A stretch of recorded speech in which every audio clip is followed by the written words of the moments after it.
Hi, ഞാനിപ്പോൾ ഉള്ളത് fort Kochi David ഹാളിലാണ്. ഇവിടെ ഏതാണ്ട് ഒരു 30ഓളം ചിത്രകാരന്മാരുടെ കുറെ ചിത്രങ്ങളുണ്ട്. അപ്പൊ അതിൽ എൻ്റെ ഒരു ഫ്രണ്ട് ബെന്നി ഉണ്ട്. അപ്പൊ ബെന്നിയുടെ കുറെ ചിത്രങ്ങൾ കാണാം.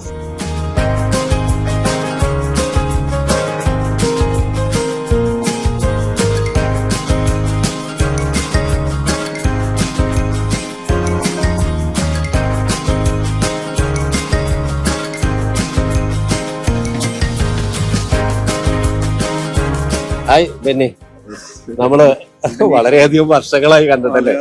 എനിക്ക് തോന്നുന്നു ഒരു 25 വർഷത്തോളം മേലായിട്ടാണ് നമ്മൾ കണ്ടത്. ആ കാലഘട്ടങ്ങളിൽ മുദ്രയിലായിരുന്നു. ഞാൻ സമയത്ത് ജലീറ്റ വിട്ടു ആ സമയത്ത്. അപ്പൊ മുദ്രയില് നമ്മളൊരു 3 വർഷത്തോളം ഉണ്ടായിരുന്നു. ഞാൻ കുറെ വർക്ക് മുദ്ര കാറിന്റെ ഒക്കെ കുറെ പടം വരച്ച് അതിന്റെ അഡ്വർടൈസ്മെന്റും കാര്യങ്ങളും മാരുതിയുടെ ഒക്കെ നമ്മൾ ഒരുമിച്ച് ചെയ്തത്. മാരുതിയുടെ പോപ്പുലർ സമയത്ത് കേരള ടൂറിസം ഞാൻ കുറച്ച് വർക്ക് ചെയ്തിട്ടുണ്ട്. ഉണ്ട്. ഞാൻ 3 വർഷക്കാലം 2 വർഷക്കാലം ആണ് ഞാൻ ഉണ്ടായിരുന്നത്.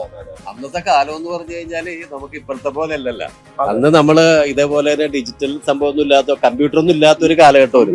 ആ സമയത്ത് കമ്പ്യൂട്ടർ ഇല്ല, DTP ഇല്ല, ഫോട്ടോ കമ്പോസിംഗ് ഇല്ല. ആ സമയത്ത് നമ്മള് ഒരു ക്യാപ്ഷൻ ഉണ്ടാക്കുന്നത്, ആലപ്പാട്ട് ജ്വല്ലറിയുടെ ഒക്കെ ഞങ്ങൾ ക്യാപ്ഷൻ ഉണ്ടാക്കുന്നത് ഓരോ അക്ഷരങ്ങൾ വെട്ടി ഒട്ടിച്ച് ആണ് നമ്മൾ ഓരോ ക്യാപ്ഷൻ. അതിനുശേഷമാണ് ഫോട്ടോ കമ്പോസിംഗ് വന്നത്. ഫോട്ടോ കമ്പോസിംഗിന് ശേഷമാണ് DTP വരുന്നത്. പിന്നെ അതുകൂടാതെ നമ്മള് ഈ ഷാഡോ ഒക്കെ ഇടാനായിട്ട് മറ്റേ സ്പ്രേ അങ്ങനത്തെ സംഭവങ്ങളൊക്കെ, ഈ സ്പ്രേ പെയിന്റിംഗ് ഒരു മെയിൻ ഘടകമായിരുന്നു എല്ലാ സിനിമ പോസ്റ്റേഴ്സ്. ഞാനൊരു 5 സിനിമയ്ക്കുള്ള പോസ്റ്റർ ഡിസൈൻ ചെയ്തിട്ടുണ്ട്. കടലോരക്കാറ്റ്, പിന്നെ ഭരതത്തിന്റെ പോസ്റ്റർ ഞാനായിരുന്നു. പലർക്കും അറിയില്ല, ഭരതം സിനിമയുടെ പോസ്റ്റർ ഞാനായിരുന്നു. കടലോരക്കാറ്റ്, പിന്നെ രജപുത്രൻ, പിന്നെ എന്റെ ഒരു ശുപ്പായി, അണ്ണി, അങ്ങനെ കുറെ തമിഴ് സിനിമകളിലൊക്കെ ഞാൻ പോസ്റ്റർ ഡിസൈൻ ചെയ്തിട്ടുണ്ട്. അന്ന് ഈ സ്പ്രേ ആണ് മെയിൻ ഘടകമാണ്. സ്പ്രേ അടിക്കുക, അതിന് മുകളിൽ നമ്മള് ഫോട്ടോസ് വെട്ടിക്കുക. നമ്മൾ ഭയങ്കര ഫാസ്റ്റ് ആയിട്ട് കാര്യം നടക്കുന്നത്. അന്നത്തെ ആ പോസ്റ്റേഴ്സിനൊക്കെ ഒരു പ്രത്യേക നാച്ചുറൽ എഫക്റ്റും ഉണ്ടായിരുന്നു. ആ കാലഘട്ടങ്ങളിലാണ് ഗായത്രി, കൊളോണിയൊക്കെ. ആ കാലഘട്ടം ഞങ്ങളൊക്കെ കോമ്പറ്റീഷൻ ആയിരുന്നു. ആ സമയത്ത് പോസ്റ്റീസിന്റെ കോമ്പറ്റീഷൻ ആയിരുന്നു.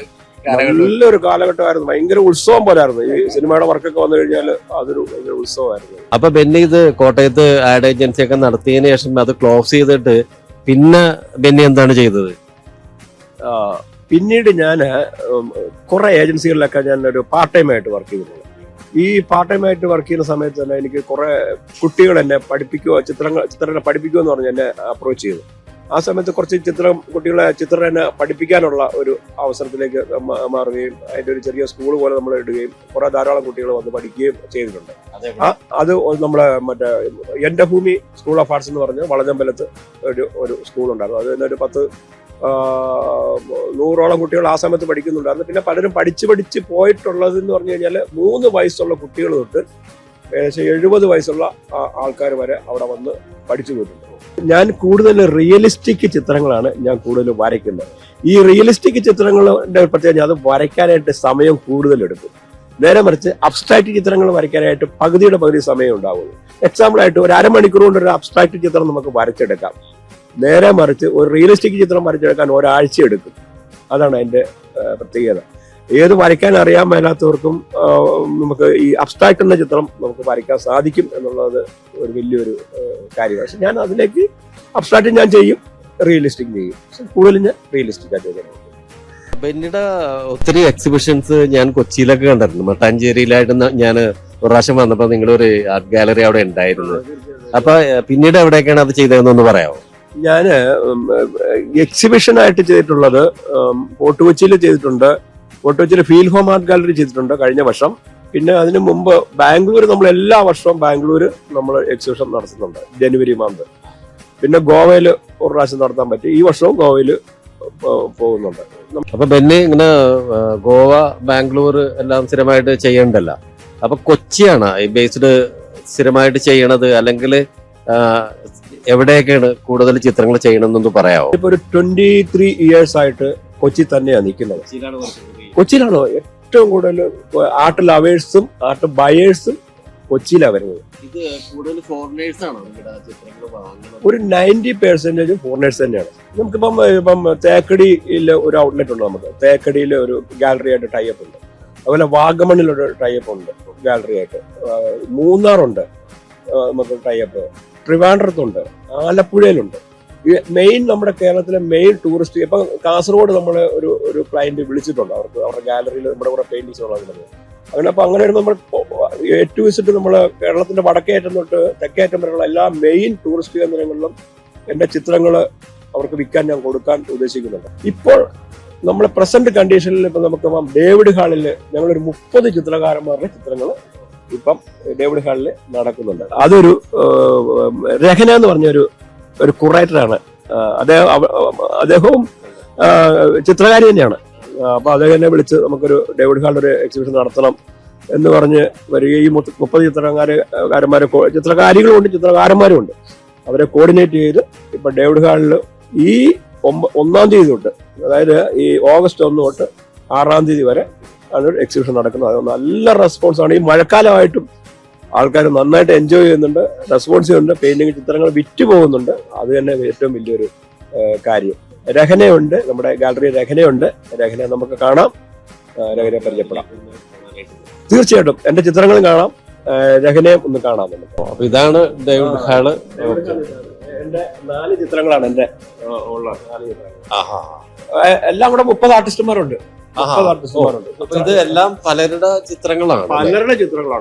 അപ്പൊ ഇതില് നിങ്ങളുടെ സംഭവം ഇതാണല്ലേ? അതെ അതെ അതെ അതെ.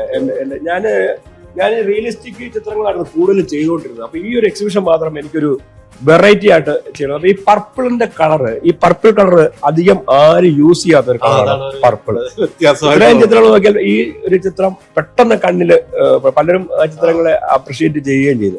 അതാണ് ഈ പർപ്പിൾ കളർ. പർപ്പിൾ കളറിനെ പ്രത്യേകം കഴിഞ്ഞാല് ഭയങ്കര വേവ് ലെങ്ത് ഉള്ള ഒരു കളറാണ് പർപ്പിള്. പിന്നെ ഒരു ഫെമിനിയൻ കളറാണ്, സ്ത്രീകൾക്ക് ഏറ്റവും കൂടുതൽ ഇഷ്ടമുള്ള കളറാണ് ഈ പർപ്പിൾ എന്ന് പറയുന്നത്. പർപ്പിൾ.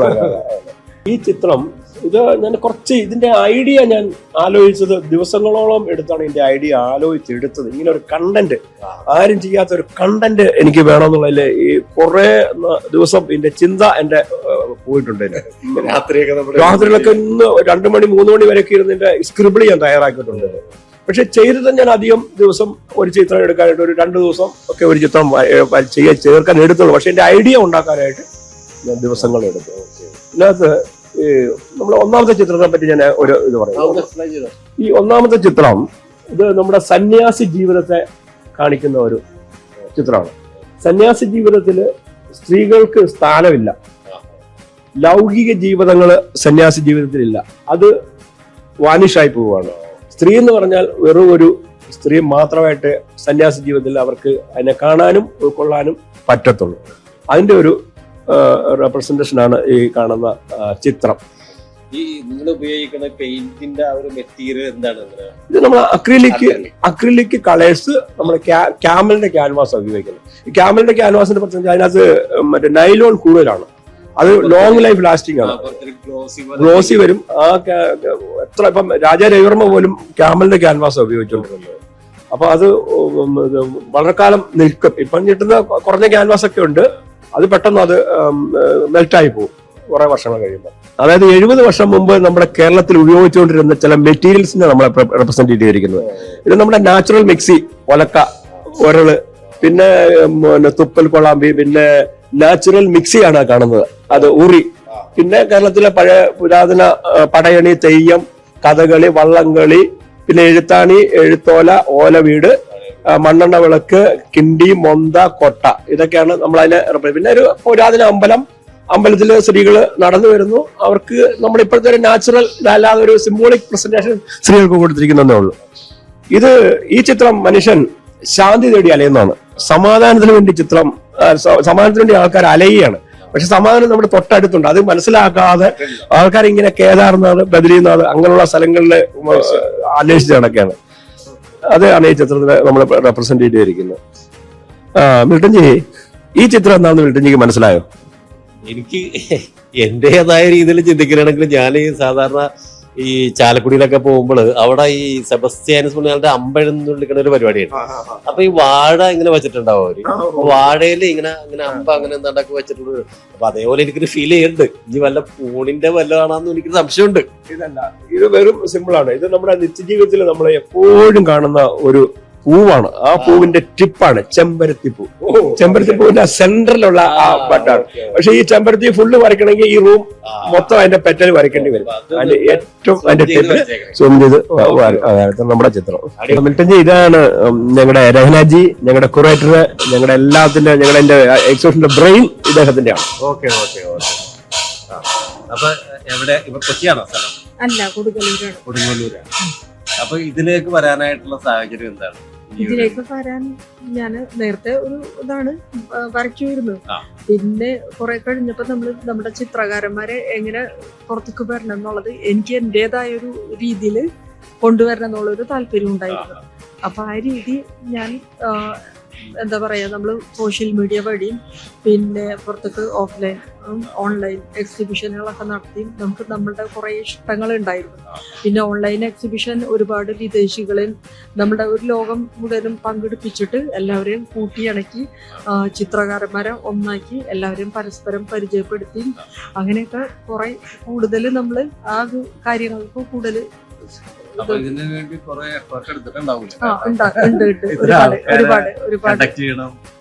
അതെ. അത് ഒരിക്കൽ ഞാൻ 19 രാജ്യങ്ങളിലെ ഒരുമിച്ച് 64 ചിത്രകാരന്മാരെ ഓൺലൈൻ വഴി ഞാൻ പങ്കെടുപ്പിച്ചിട്ടുണ്ട്. എന്റെ പേര് വിനീത. എന്റെ 2 ആർട്ട് വർക്കാണ് ഉള്ളത്. ഇത് അക്രിലിക്കിലാണ് ചെയ്തിട്ടുള്ളത്, ക്യാൻവാസിൽ. ഇതിപ്പോ ഞങ്ങളുടെ 6th ഡേ ആണ് എക്സിബിഷന്റെ. ലാസ്റ്റ് ഡേ ആണ് ഡേവിഡ് ഹാളിൽ വെച്ചിട്ടുള്ളത്. അത്യാവശ്യം നല്ല റെസ്പോൺസ് ഉണ്ടായിരുന്നു. ഒരുപാട് ആർട്ടിസ്റ്റ്മാരുണ്ട് ഈ ഒരു ഗ്രൂപ്പിൽ. 27 പേരുണ്ട് ഞങ്ങള്. അപ്പൊ അതില് ഒരാളാണിത്. അങ്ങനെ കുറെ ആൾക്കാരുണ്ട്. അപ്പോൾ എല്ലാവരും വരണം, കണ്ട് ഞങ്ങളെ സപ്പോർട്ട് ചെയ്യണം. Thank you. ഇതാണ് ആർട്ട് വർക്ക്.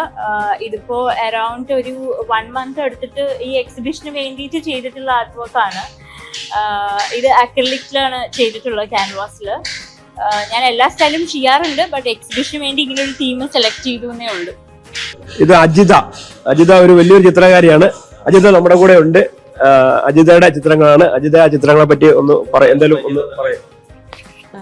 ഈ 4 ചിത്രങ്ങളാണ് എൻ്റേത്. ഞാനിവിടെ എക്സിബിറ്റ് ചെയ്തിരിക്കുന്നത്. ഇത് അക്രിലിക് മീഡിയത്തിൽ ചെയ്തിരിക്കുന്നതാണ്. ഇത് എക്സിബിഷന് വേണ്ടി ചെയ്തതാണ്. ഇത് ഓരോ തീം ബേസ് ചെയ്തിട്ടാണ്. ഇത് ഞാൻ ഡെപിക്റ്റ് ചെയ്തിരിക്കുന്ന ലെറ്റിംഗ് ഗോ എന്നുള്ളൊരു ഇമോഷനാണ്. ആ കുട്ടിയുടെ ഒരു ഇമോഷനാണ് ഈ പെയിൻറ്റിങ്ങിൽ ചെയ്തിരിക്കുന്നത്. ഇത് ഞാൻ യൂഷ്വലി ഞാൻ ട്രാവൽ ചെയ്യുമ്പോൾ ഉള്ള എൻ്റെ മനസ്സിൽ തട്ടുന്ന ഇതാണ് ഞാൻ ചെയ്യുന്നത്. ഇതതുപോലെ മൂന്നാറിൽ പോയപ്പോൾ ഉള്ളൊരു ഇതാണ്. ഇത് ഈ 2 പെയിൻറ്റിങ്സും നേച്ചറും ഓർഗാനിസംസും തമ്മിലുള്ള ഒരു ബന്ധം കാണിക്കുന്ന പെയിൻറ്റിങ്സാണ്. ഇതെന്റെ സുഹൃത്താണ് സുജിത്ത്. അദ്ദേഹത്തിന്റെ ചിത്രമാണിത്. അദ്ദേഹം റിയലിസ്റ്റിക്കിന്റെ ഒരു രാജാവാണ്. റിയലിസ്റ്റിക് ചിത്രമാണ് അത് കൂടുതൽ ചെയ്യുന്നത്. അതുപോലെ ചിത്രങ്ങളാണ് ഇത്. മനോഹരമായ ചിത്രങ്ങളാണ്. എല്ലാം ഭയങ്കര അപ്രിസിയേഷൻ എല്ലാം വന്ന വ്യൂവേഴ്സും അത് പറഞ്ഞിട്ടാണ്. ഇതാണ് ഇവിടെ സുജിത്ത്. എന്റെ സ്ഥലം പെരിഞ്ഞനം എന്ന് പറയും, തൃശ്ശൂരാണ്. അല്ലല്ല, മുണ്ടാണ് ഇഷ്ടം. ഇത് കൂടുതലും ഇമോഷൻസിന്റെ പുറത്ത് വരച്ചിട്ടുള്ള കുറെ ചിത്രങ്ങളാണ്. അതിന്റെ ഒരു കൺസെപ്റ്റ് വർക്ക്ഔട്ട് ചെയ്തിട്ട് റിയലിസ്റ്റിക് ആയിട്ട് പ്രസന്റ് ചെയ്യാൻ നോക്കിയിട്ടുള്ളതാണ്. അപ്പോൾ ഒരുപാട് റെസ്പോൺസസ് ഉണ്ട്, ഒരുപാട് പേർക്ക് ഇഷ്ടാവുന്നുണ്ട്.